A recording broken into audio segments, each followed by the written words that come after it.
কেউ ইচ্ছাকৃতভাবে কোনো মুমিনকে হত্যা করলে তার শাস্তি হবে জাহান্নাম। সেখানে সে স্থায়ী হবে এবং আল্লাহ তাআলা তাহার প্রতি রুষ্ট হবেন, তাকে লানত করবেন এবং তাহার জন্য মহাশাস্তি প্রস্তুত রাখবেন। সূরা নিসা আয়াত 93।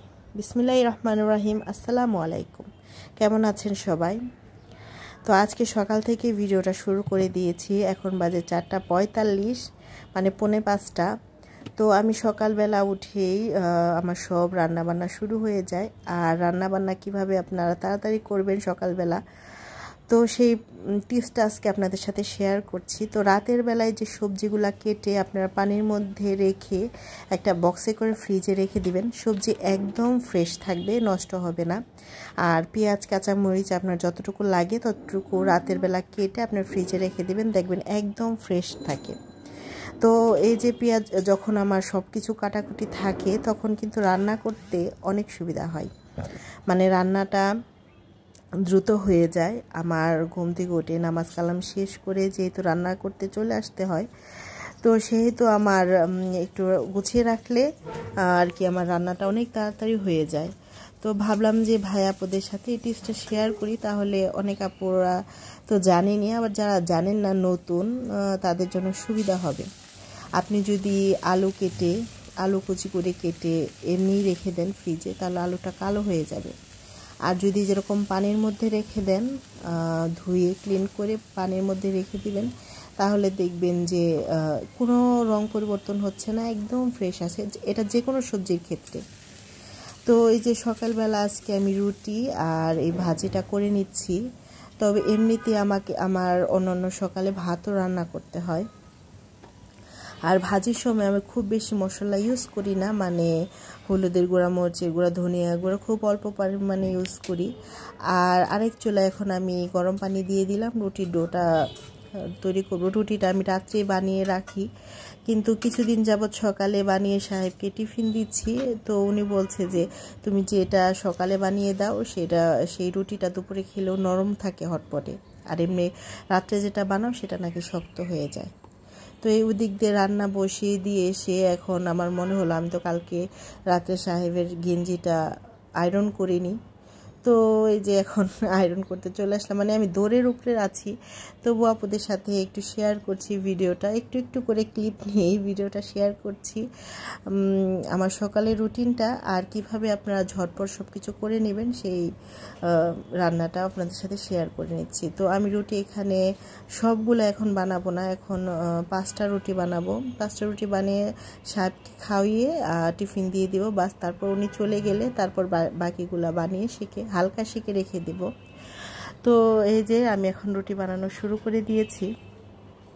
তো সকালবেলা আমি এমনি রুটিটা বানাতাম না, তো সাহেব বলল যে সকালবেলা তুমি যে রুটিটা বানাও সেই রুটিটা আসলে খাইতে ভালো লাগে, নরম থাকে, একটু মজা বেশি লাগে। আর তুমি যেটা ফ্রোজেন রাখো রাত্রিবেলা বানিয়ে, সেটা আমার কাছে হালকা শক্ত লাগে।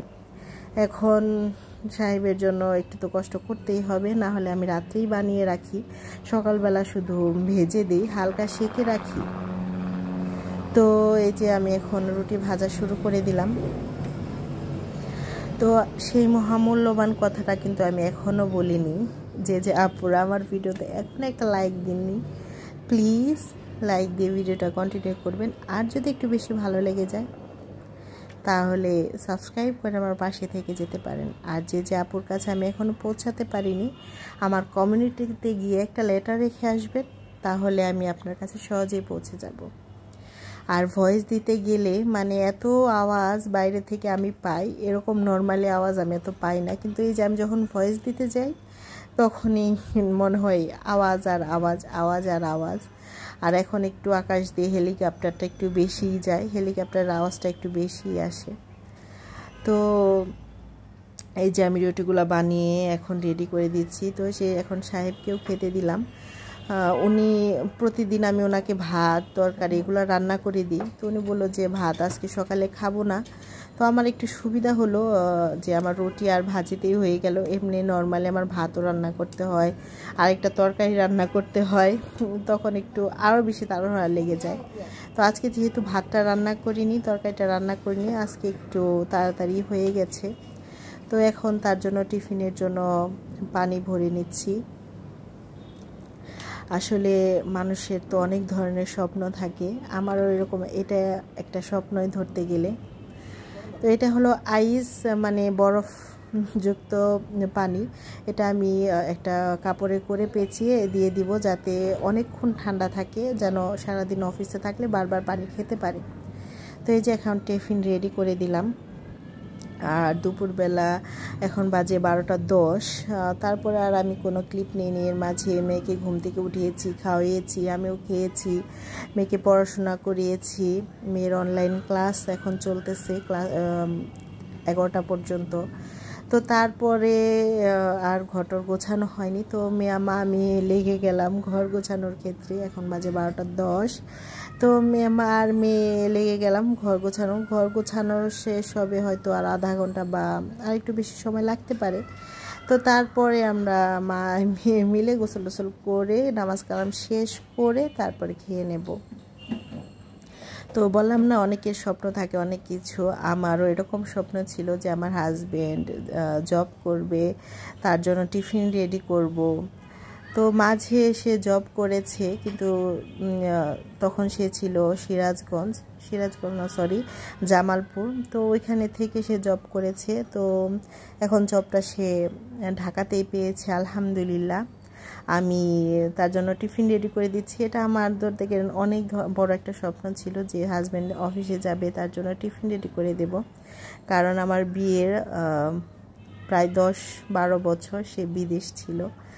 তো বিদেশ থাকলে তো জানেনি যে কত ধরনের কত স্বপ্ন মানুষের মনে থাকে। তো আমারও ওইরকমই স্বপ্ন ছিল যে হাজব্যান্ড যখন দেশে আসবে, জব করবে, তখন তার জন্য টিফিন রেডি করব। সে যখন আসবে তার জন্য খাবার রান্না করে রাখবো, অপেক্ষা করব। এগুলো আসলে আমার একটা স্বপ্নই ধরতে গেলেন। কখনো যে স্বপ্ন বাস্তবায়ন হবে আমি এটা কখনো চিন্তা করিনি, যে কখনো সে দেশে একবারে চলে আসবে, তারপর এরকম জব করবে। এটা আমি কখনো ভাবিনি, বা হবে কিনা আমি এটা জানি না, কিন্তু এরকম আমার স্বপ্ন ছিল। আল্লাহ হয়তো এটা আমার মনের স্বপ্নটা আল্লাহ পূরণ করে নিয়েছে। তো সে জব পেয়েছে, আলহামদুলিল্লাহ। তো কিন্তু তবু সে আবার বিদেশের জন্য আবার ট্রাই করছে। বিদেশ হলে হয়তো বিদেশে চলে যাবে, কিন্তু যে কয়দিন এই যে জবটা করে সেই কয়দিন আমার মনের আশাটা পূরণ করে নিচ্ছি। আর কথা বলতে বলতে আমি এই যে রুমগুলাও ক্লিন করে নিচ্ছি। ঘর দৌড় এখন মুছে নিলাম। এখন সুন্দর করে ক্লিন করে মাজিয়ে তো এখন দুইজনেই বাসায়। তো দুইজনেই এখন সব কিছু ক্লিন করে নিলাম। তো আসলে আপনাদের কাছে এটাই বলবো যে স্বপ্ন আল্লাহ এক সময় না এক সময় পূরণ করবেনই। শুধু সময়ের অপেক্ষা, সময় আপনাকে দিতে হবে, ধৈর্য ধারণ করতে হবে, ধৈর্য নিয়ে শুধু আল্লাহর কাছে চাইতে হবে, বাস এটুকুই। আল্লাহ কাউকে নিরাশ করেন না, আল্লাহ সর্বশক্তিমান। তো এই যে এখন হলো একদম বিকেলবেলা, দেখেন কি রোদ। তাও আমাদের বাসা পশ্চিম সাইডের এমন রোদ আসে যে আমি দুপুরের পরে রান্নাঘরে ঢুকতেই পারি না। তো মেয়ে বলতেছে, আম্মু আজকে আমি নুডলস রান্না করি, তুমি আর আমি মিলে ঝিলে খাবো। মার যে এখন দুইজনেই থাকি সারাদিন একাই। তো মেয়ে কিছু না কিছু রান্না করতে চায়, তো আমিও আর না করি না, যে আচ্ছা ঠিক আছে করুক। তো দুইজনে মেলে সুন্দর করে, আমি রান্না করিনি, আমি রান্নার ধারের কাছেও আসিনি, যেহেতু পেঁয়াজ কাঁচামরিচ সব কাটা ছিল। তো মেয়েকে বললাম যে পেঁয়াজ কাঁচামরিচ কাটা আছে, তুমি নুডলসটা বানিয়ে ফেলো। তো এই যে দেখেন আমার মেয়ে নুডলসটা রান্না করে ফেলেছে। নুডলসটা কিন্তু অনেক অনেক অনেক মজা ছিল, আলহামদুলিল্লাহ। তো আজকে নুডলস খেতে খেতে আপনাদের সাথে বিদায় নিয়ে নিব, কারণ আর ভিডিও ক্লিপ নেওয়া হয়নি। তো আজকে সকাল থেকে দুপুর পর্যন্ত কি করলাম আর টিপসগুলো যদি আপনাদের ভালো লেগে থাকে তাহলে প্লিজ আমার সাথে থেকে যেতে পারেন। আর যে আপুদের কাছে আমি এখন যেতে পারিনি, আমার কমেন্টিতে একটা লেটার রেখে যাবেন, আমি তাদের কাছে পৌঁছে যাব। তো সবাই ভালো থাকবেন, সুস্থ থাকবেন, নিজের যত্ন রাখবেন, নিজের দিকে খেয়াল রাখবেন, আর আমাদের সবার জন্য দোয়া করবেন, দেশের জন্য দোয়া করবেন। আল্লাহ হাফেজ, আসসালামু আলাইকুম।